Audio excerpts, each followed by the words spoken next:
Your Nashville Predators have done it again. They won, beating Colorado Avalanche 3-2 last night. This happened in Denver. They did, and now the Preds are heading back to Smashville for Game 5, and that's tomorrow night. News Channel 5's Dan Kennedy live from Bridgestone Arena with the highlights last night. I'm so glad they got this win, Dan.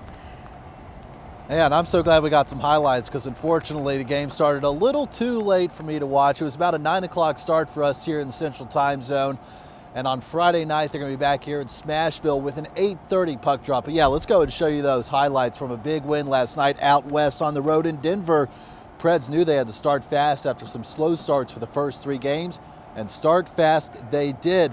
This goal from Philip Forsberg, this is one for the highlight reel. Really incredible goal, and it put the Preds on the board first, 1-0.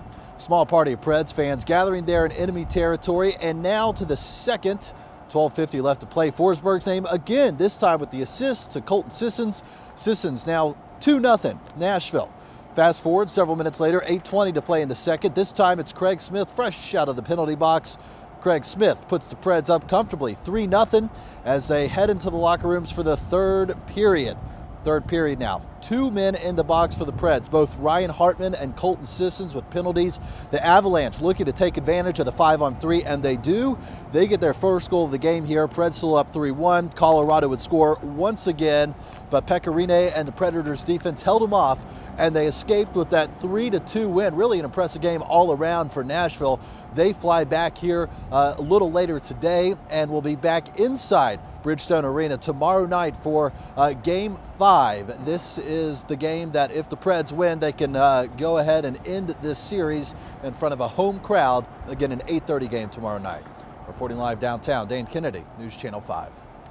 Thanks, Dan. The Nashville Predators take on the Colorado Avalanche tomorrow in Smashville, and you could win 2 tickets. All you have to do is watch tomorrow morning starting at 6 a.m. on News Channel 5 this morning and wait for the cue to call. The 5th caller wins. A firefighter is under fire this morning, in danger of facing some criminal charges too. This after an investigation revealed he may have hid information from police, all to protect a family member. Firefighter Michael Terry was on one of 2 fire engines that responded to a crash that happened on Old Harding Pike in Nashville back in February.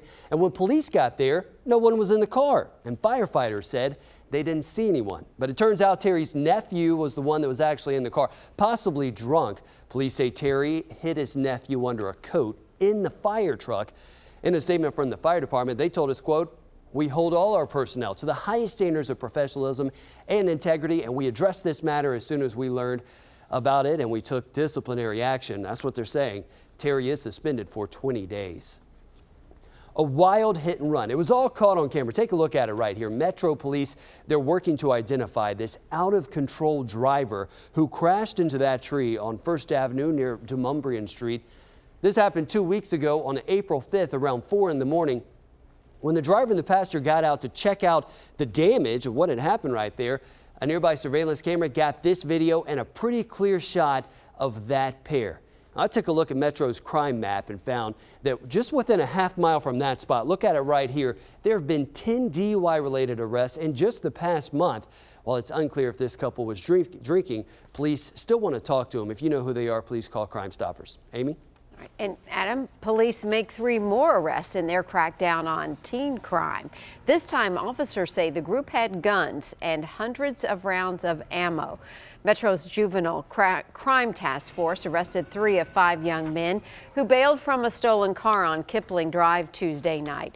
18-year-old Felix Reyes Santos, 19-year-old Amir Nagus, and a 16-year-old were all arrested. Police say that 16-year-old also had an outstanding warrant for a shooting.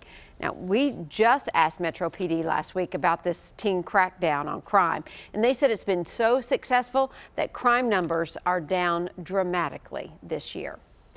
And a stepmother takes the stand against her own stepson in his murder case. Keyshawn Brooks is charged with shooting his stepmother, then killing his 2 young stepsisters and an elderly man back in January.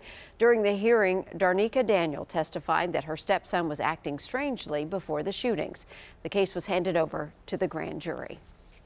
And a stern message from the Dickson County Sheriff. You know, a lot of people are so impassioned about this. They really just want to help out, but he wants people to stand down from having any active searches for little Joe Clyde's body. He's hearing of people organizing volunteer searches for the missing 5-year-old's body. but he's saying that could actually interfere with their investigation. Sheriff Jeff Bledsoe says you can help by checking security camera footage from April the 3rd through the 6th if you live near Daniel's home on Garners Creek Road or if you know someone who might. Joe Clyde's parents are charged in his death, but they're not saying where his body was dumped.